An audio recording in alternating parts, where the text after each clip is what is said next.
Hari ini semakin canggih dunia, alat telekomunikasi semakin banyak. Apa yang terjadi? Yang katanya alat transportasi makin cepat, tapi justru orang makin cepat bangun. Dan sebelum azan subuh di kota-kota besar orang sudah berangkat karena khawatir nanti akan terjebak macet. Dan ternyata setelah sampai di tempat kerja waktu subuh sudah berakhir. Hari pertama merasa berdosa, hari kedua merasa menyesal, hari ketiga sudah biasa-biasa saja.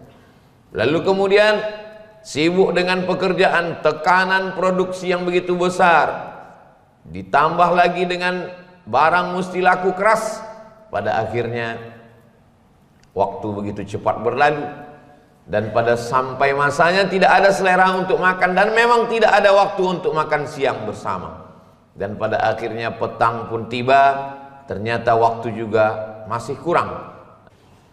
Assalamualaikum warahmatullahi wabarakatuh.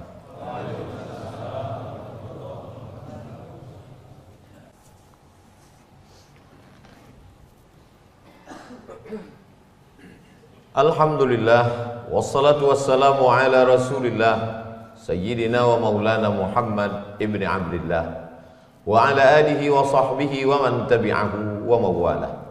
Ashhadu an la ilaha illallah wahdahu la syarika lah, wa ashhadu anna sayyidana Muhammadan abduhu wa rasuluhu la nabiyya ba'dah. Allahumma salli ala sayyidina Muhammadin an-nabiyil ummi wa ala alihi wa sahbihi wa barik wa sallim. Qala Allah Ta'ala fil Qur'anil azim wa huwa asdaqul qa'ilin. A'udzu billahi minasy syaithanir rajim. Ya ayyuhalladzina amanu taqullaha haqqa tuqatih wa la tamutunna illa wa antum muslimun. Wa qala ta'ala fi ayatin ukhra, ya ayyuhalladzina amanu taqullaha wa qulu qawlan sadida yuslih lakum a'malakum wa yaghfir lakum dhunubakum wa man yuti'illaha wa rasulahu faqad faza fawzan 'azima. Ibadallah, usikum wa nafsi bi taqwallah wa ta'atihi faqad fazal muttaqun. Hadirin jamaah Jumat yang dimuliakan Allah Subhanahu wa taala. Di antara tanda akhir zaman, kata Nabi sallallahu alaihi wasallam, yataqarabuz zaman, waktu terasa saling mendekati. Zuhur begitu dekatnya dengan asar, tidak terasa lama azan maghrib berkumandang, malam pun tiba. Baru saja menyelesaikan sholat Jumat, rasanya sudah Jumat kembali. Baru saja selesai bulan suci Ramadan, sudah tiba Ramadan berikutnya.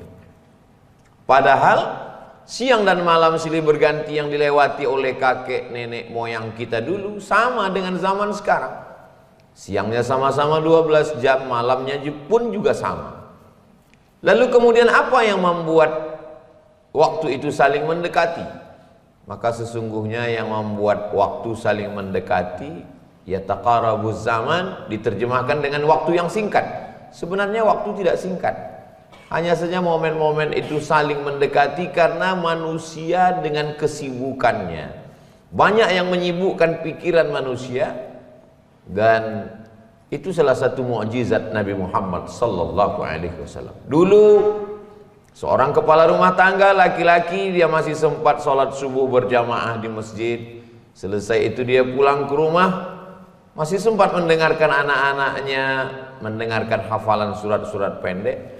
Setelah itu masih sempat sarapan bersama. Lalu kemudian pergi ke sawah sampai zuhur tiba. Sampai selesai sholat zuhur, mandi, bersih-bersih, makan siang. Lalu kemudian dilanjutkan hingga petang, kembali ke rumah.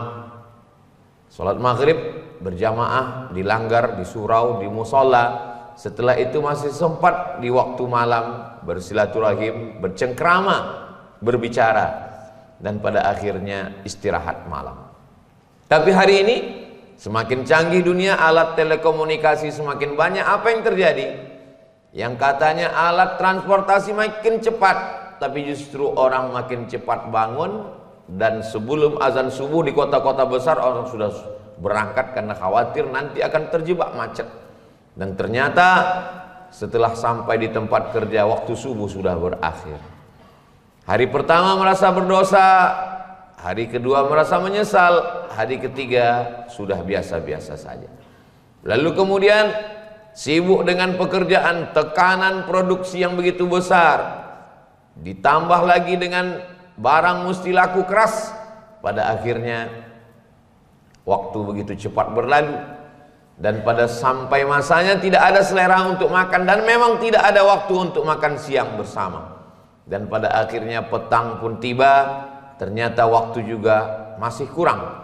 Akhirnya ditambah lagi lembur, ditambah lagi meeting, ditambah lagi dengan beban-beban pikiran yang begitu banyak. Dan pada saat pulang ke rumah macet petang karena semua sudah mulai keluar dari kantor dan menuju rumah masing-masing. Pada akhirnya sholat maghrib pun tinggal. Sampai di rumah letih, lelah, tidak lagi ada tenaga untuk keluarga. Lalu kemudian tak lagi ada kata-kata, tak lagi ada cengkrama, tidak lagi ada senyuman. Yang ada hanyalah tubuh-tubuh yang sudah diperas habis di kantor, di jalan, di pasar, dan di tempat-tempat bekerja. Lalu kemudian tidur. Aneh zaman saat masa akhir waktu yang sudah ditetapkan Allah Subhanahu wa taala. Tidur yang mestinya tempat beristirahat dari kerja, tapi karena terlalu lelah masuk ke dalam alam bawah sadar. Yang siangnya kerja, petangnya kerja, malam yang mestinya beristirahat, mimpinya pun juga bekerja. Sampai tidak ada lagi tempat untuk beristirahat. Hari berganti pekan, pekan berganti bulan, bulan berganti tahun. Sampai pada akhirnya yang tersisa hanyalah keramaian, tapi ada manusia-manusia yang sunyi di tengah keramaian. Pada akhirnya di tengah hiruk pikuk kota, mengakhiri di ruang ICU, nafas terakhir di tengah kesunyian. Sebagaimana dulu meninggalkan anak-anak di waktu kecil, pada hari tua pun juga ditinggalkan oleh anak-anak. Sebagaimana dulu sibuk dengan dunia kerja sampai disebut dengan workaholic, pada akhirnya dunia kerja juga akan digantikan oleh orang yang lebih muda, lebih bersemangat. Yang paling menyakitkan adalah yang pernah meninggalkan Allah Subhanahu wa taala. Masih syukur kalau sempat bertaubat, kalau tidak maka larut, dan pada masanya juga akan ditinggalkan Allah Subhanahu wa taala. Al-yauma nansahum, hari ini mereka kami lupakan, kama nasuliqa yaumana, sebagaimana mereka sudah melupakan pertemuan dengan kami, kata Allah Subhanahu wa taala. Sebagaimana mereka melupakan, maka mereka juga terbalas dengan dilupakan. Melupakan anak, istri, akan terbalas di hari tua menjadi orang-orang yang terlupakan, tertinggalkan. Betapa menangis seorang ayah, seorang ibu ditinggalkan anak di panti jompo. Tapi sebenarnya tangisan itu kalau direnung, dipikirkan, maka hari Jumat laki-laki yang sehat, tidak dalam keadaan sakit, sehat secara zahir dan batin, maka laki-laki mendengarkan nasihat khatib khutbah Jumat walau sesaat. Mungkin tidak sempat datang dalam acara pengajian, tapi yang namanya khutbah Jumat, man tarakal jumu'ata, siapa yang meninggalkan salat Jumat salasa marratin, 3 kali berturut-turut tahawunan, karena menyepelekan, karena menganggap enteng, remeh temeh salat Jumat, taba'allahu ala qalbih, Allah mengunci pintu hatinya. Laknat, kutukan bukan sakit. Berapa banyak orang yang sakit, justru dengan sakit itu Allah mengampunkan segala dosa-dosanya. Ma min nasabin wala wasabin wala saqamin wala syaukin yashtakuha. Kalau ada orang yang sakit hati, badan, pikiran, gundah gulana, bahkan sampai duri yang menusuk tapak kaki, illa kafarallahu anhu biha sayyi'atu, mungkin dengan itu Allah mengampunkan, menghapuskan dosa-dosanya. Tapi yang paling mengerikan dari laknat Allah adalah ketika Allah berikan kesehatan, jabatan, umur panjang, tapi sebenarnya itu hanya menjadi sarana untuk melalaikan, melupakan Allah Subhanahu wa taala. Innallaha la yumli lidzalim, Allah mengulur kepada orang-orang yang zalim itu. Bagaimana Allah mengulur nikmat, mengulur kekuasaan, mengulur jabatan, mengulur harta, sampai kapan? Hatta idza akhadhahu lam yuflithu, sehingga ketika Allah menariknya, Allah menghukumnya, Allah tidak akan menyisakan walau sedikit pun. Maka kita mesti merenung sejenak, apakah usaha bisnis yang kita miliki ini menolong kita dari azab Allah, mendekatkan kita kepada rahmat Allah, atau justru menjauhkan kita dari kasih sayang Allah Subhanahu wa taala? Apakah kekuasaan yang begitu mudah seperti hadiah? Apakah ini betul-betul nikmat dari Allah, atau justru seperti yang diterima oleh Fir'aun, diterima oleh Namrus? Toh mereka juga punya kekuasaan yang lebih hebat, yang lebih lama, lebih kekal, lebih abadi. Apakah masa muda yang dititipkan Allah ini sebagai rahmat atau tidak? At-tafakkur sa'ah, merenung walaupun sesaat, khairum min qiyami lailah, lebih baik daripada qiyamul lail sepanjang malam. Begitu kata sahabat Nabi Abu Darda radhiyallahu an. Kenapa? Karena manusia punya hati dan pikiran, dia mesti berhenti sejenak. Ada al-waqfah ma'allah, ada berhenti sejenak bersama Allah Subhanahu wa taala. Perjalanan hidup ini perjalanan panjang, dan ketika perjalanan panjang mesin mungkin panas, maka dia mesti berhenti sejenak di rest area. Ada tempat stasiun berhenti yang namanya subuh untuk memulai perjalanan, supaya jelas gerak langkah mau dibawa kemana dan akan kembali kemana. Lalu kemudian ada yang namanya rest area zuhur, berhenti sejenak, ambil air wudhu. Panas dunia, sejukkan dengan air. Setelah itu serahkan semuanya kepada Allah. Kalaupun pekerjaan ini besar, ujian ini besar, target ini besar, cita-cita ini besar, keberuntungan ini besar, ada yang lebih besar. Allahu Akbar. Ulangi sekali lagi, Allahu Akbar kabira. Kalaupun dipuja-puji orang, dikatakan paling berhasil dalam bisnis, dalam usaha, walhamdulillahi katsira, yang layak dipuji hanya Allah.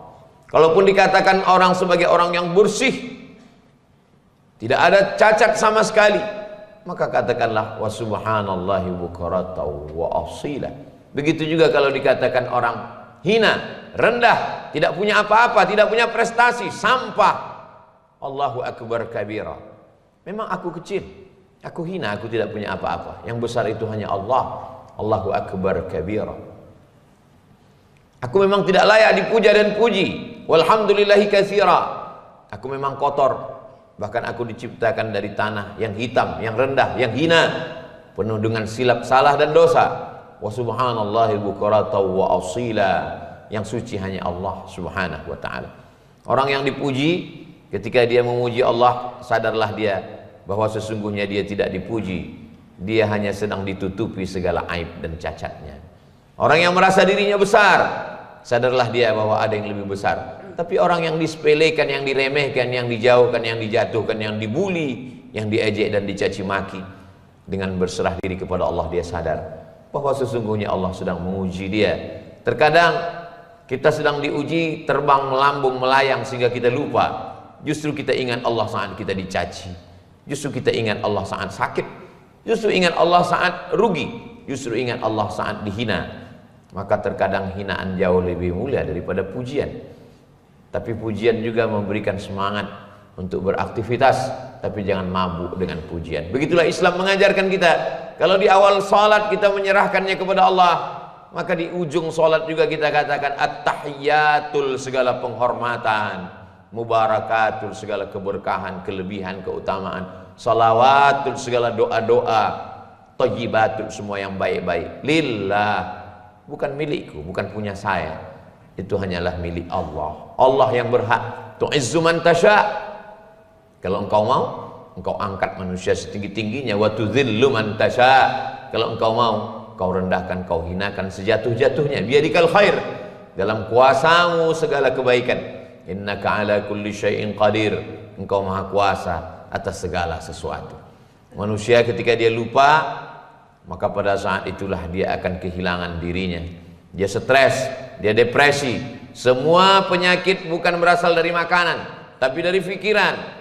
Mulailah asam lambung naik, asam urat, darah tinggi, diabetes. Semua makanan menjadi racun. Yang katanya obat, yang katanya penawar, berubah menjadi racun ketika masuk ke dalam tubuh. Tapi orang-orang yang beriman, bagi dia hidup ini hanyalah permainan, senda gurau, takatsur, alhaqumut takatsur, kamu dilalaikan oleh takatsur, berbangga-bangga, bangga tentang masalah anak, bangga tentang masalah pasangan hidup, bangga tentang masalah prestasi, pekerjaan, jabatan, kekuasaan. Pada akhirnya hatta zurtumul maqabir, sampai kamu masuk ke liang kubur, ke liang lahat. Yatsba'ul mayyita thalathun, pada akhirnya resiko hidup adalah mati. Semua yang hidup pasti mati, dan semua yang muda pasti tua, semua yang sehat sakit. Maka hidup adalah siap menerima segala resiko. Ketika orang sudah siap menerima segala resiko, dunia ini ringan. Seringan apa? Bagi orang yang tahu dunia, maka dunia ini lebih ringan daripada setengah sayap nyamuk. Dunia ini lebih ringan daripada debu-debu yang berterbangan. Dunia lebih ringan daripada kal'ihnil manfush, seperti buru kambing yang ditiup angin. Kita tidak meremehkan, meringankan dunia. Kita hanya tidak menganggap dunia ini segalanya. Sebagaimana yang diajarkan Nabi SAW, la tajalid dunya akbara hammina. Jangan jadikan dunia ini obsesi terbesar kami. Wala mablagha ilmina. Jangan pula jadikan dunia ini sebagai harga bagi ilmu kami. Ada yang lebih besar. Walal akhiratu khairul laka minal ula. Akhirat lebih utama. Wal akhiratu khairun wa abqa. Akhirat lebih kekal.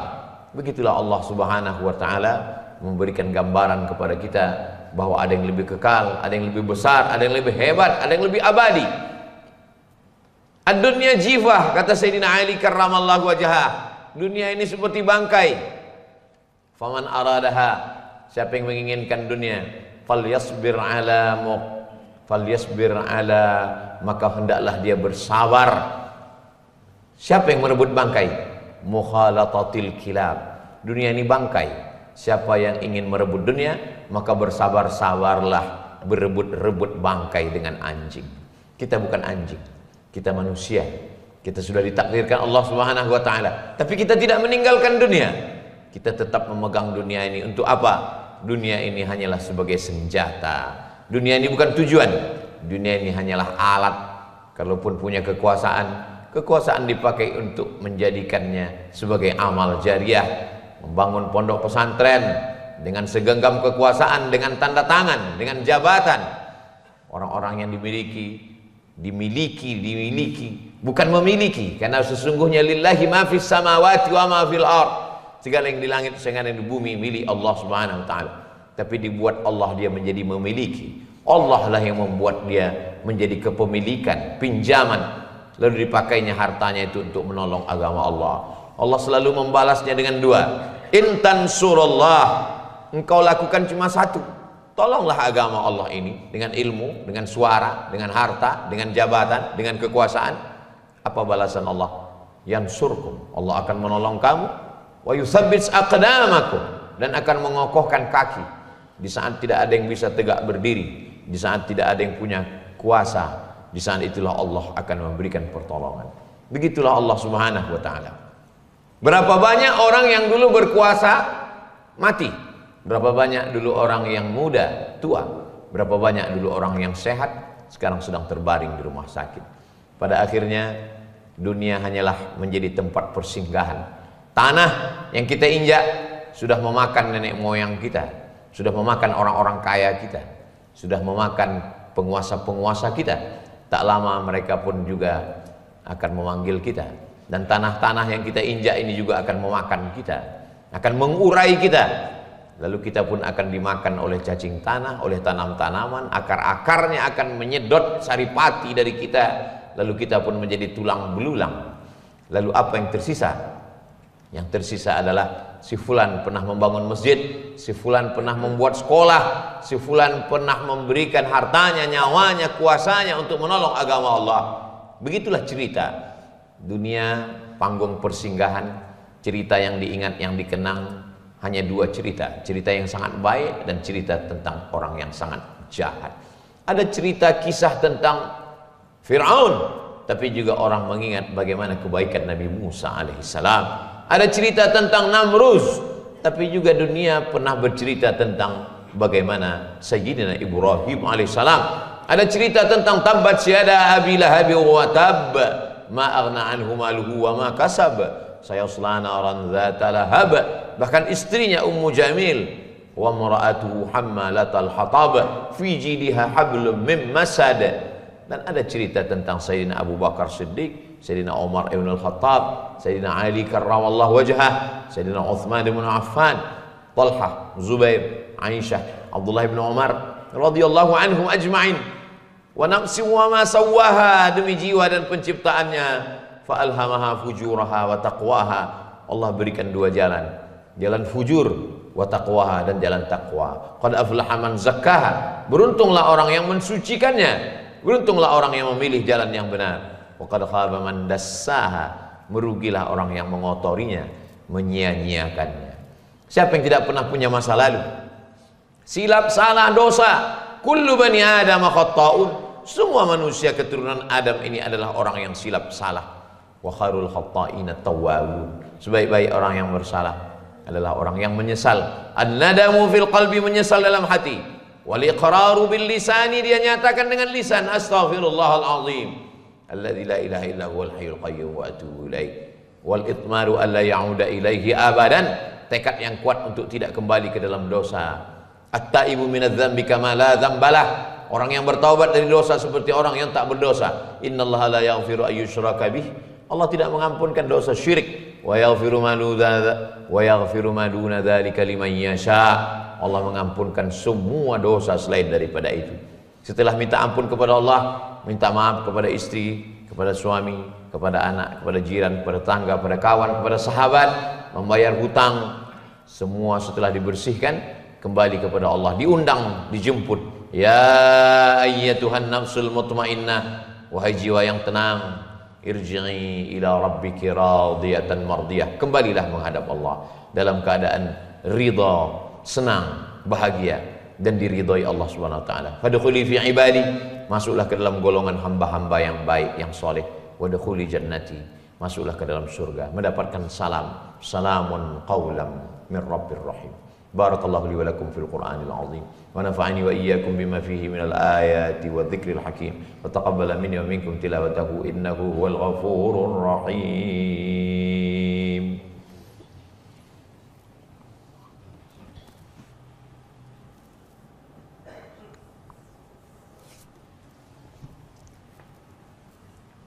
Alhamdulillahilladzi bi ni'matihi tatimmus shalihat, wassalatu wassalamu ala sayyidis sadat wa ala alihi wa ashabihi alil fadaili wal karamat. Asyhadu an la ilaha illallah wahdahu la syarika lah, wa asyhadu anna sayyidana Muhammadan abduhu wa rasuluh wa safiyyuhu min khalqihi wa khaliluh.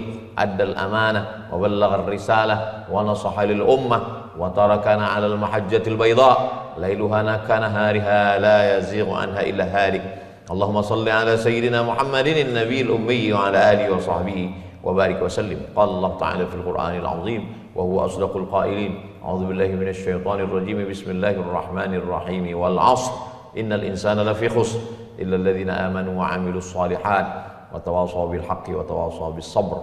Wa qala ta'ala fi ayatin ukhra, innallaha wa malaikatahu yusholluna 'alan nabi ya ayyuhalladzina amanu shallu 'alaihi wa sallimu taslima. Allahumma ighfir lil muslimina wal muslimat wal mu'minina wal mu'minat al ahya'i minhum wal amwat. Allahumma ansur ikhwanana al mujahidin al mustad'afina fi Falastin wa fi kulli makan min masyariqil ardi ila magharibiha.